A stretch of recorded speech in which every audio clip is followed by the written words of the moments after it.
విశాఖలో SPF constable ఆత్మహత్యకు పాల్పడిన ఘటన స్థానికంగా తీవ్ర కలకలం రేపింది.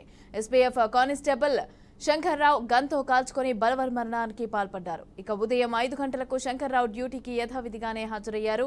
ఆ తర్వాత ఏం జరిగిందో ఏమో కానీ తన వద్ద ఉన్న ఎస్ఎల్ఆర్తో కాల్చుకొని ఆత్మహత్య చేసుకున్నారు. ఇక పోలీసులు నిర్ధారణకు వచ్చారు. ఐఓబీ బ్యాంకులో గన్మెన్ గా శంకర్రావు అయితే విధులు నిర్వహిస్తున్నారు. ఇక ఆయనకు భార్య, 2 పిల్లలు ఉన్నారు. శంకర్రావు ఆత్మహత్యకు కారణాలు తెలియరాలేదు. ద్వారకా పోలీస్ స్టేషన్ పరిధిలో ఈ ఘటన చోటు చేసుకుంది. ఇక పోలీసులు కేసు నమోదు చేసి దర్యాప్తు చేస్తున్నారు. రెడీగా ఈ అంశానికి సంబంధించి పూర్తి డీటెయిల్స్ మా ప్రతినిధి రామకృష్ణ అందిస్తారు. రామకృష్ణ, చెప్పండి, అసలు ఇది ఏ ఉద్దేశంతో, అసలు ఏమైంది, అక్కడ ఏం జరిగిందనేసి అని చెప్పి కాల్చుకొని చనిపోయిన పరిస్థితులు ఏర్పడ్డాయి. అయితే ఏం జరిగింది అసలు? మమత, విశాఖలో దారుణం చోటు చేసుకుందనే చెప్పాలి. ద్వారకా పోలీస్ స్టేషన్ పరిధిలో ఎస్పీఎఫ్ కానిస్టేబుల్ గా విధులు నిర్వహిస్తున్న శంకర్రావు గన్తో కాల్చుకొని బలవన్మరణానికి పాల్పడిన ఘటనతో విశాఖ పోలీస్ స్టేషన్ పోలీస్ పరిధిలో ఉన్న ఉద్యోగులంతా ఉలిక్కిపడ్డారు. ఉదయం 5 గంటలకు డ్యూటీకి హాజరైన శంకర్రావు తన వద్ద ఉన్న ఎస్ఎల్ఆర్ గన్తో కాల్చుకొని ఆత్మహత్య చేసుకున్నట్లు పోలీసులు నిర్ధారణకు వచ్చారు.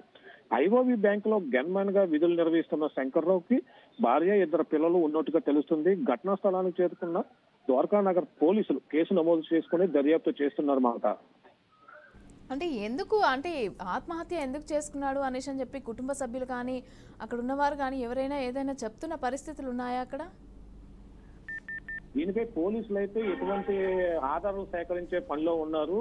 కుటుంబ సభ్యులైతే ఎప్పుడూ సరదాగా, హాయిగా, ఆనందంగా ఉండే మా శంకర్రావు ఈ రోజు ఈ విధంగా బలవన్మరణానికి ఎందుకు పాల్పడ్డాడు? కుటుంబ కలహాలా, లేక ఆర్థిక పరమైన ఇబ్బందులా, లేక ఆరోగ్యపరమైన ఇబ్బందులు అని తెలియాల్సి ఉంది. ఈ ఘటనపై పోలీసులు అయితే ఇప్పటికే లోతుగా విచారణ చేయించి అసలు ఎందువల్ల ఈ మరణానికి కారణం అన్నది తెలుసుకునే పనిలో పడ్డారు.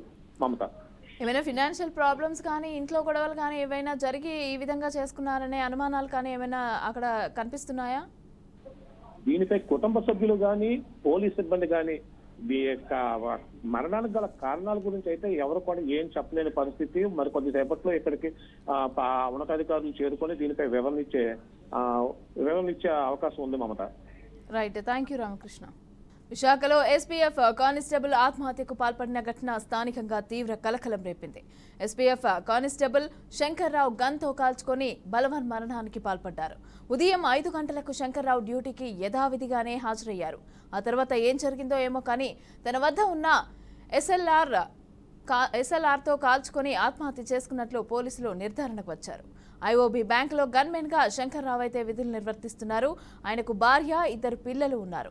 శంకర్రావు ఆత్మహత్యకు గల కారణాలు తెలియరాలేదు. ఇక ద్వారకా నగర్ పోలీస్ స్టేషన్లో ఈ ఘటన చోటు చేసుకుంది. ఇక పోలీసులు కేసు నమోదు చేసి దర్యాప్తు చేస్తున్నారు.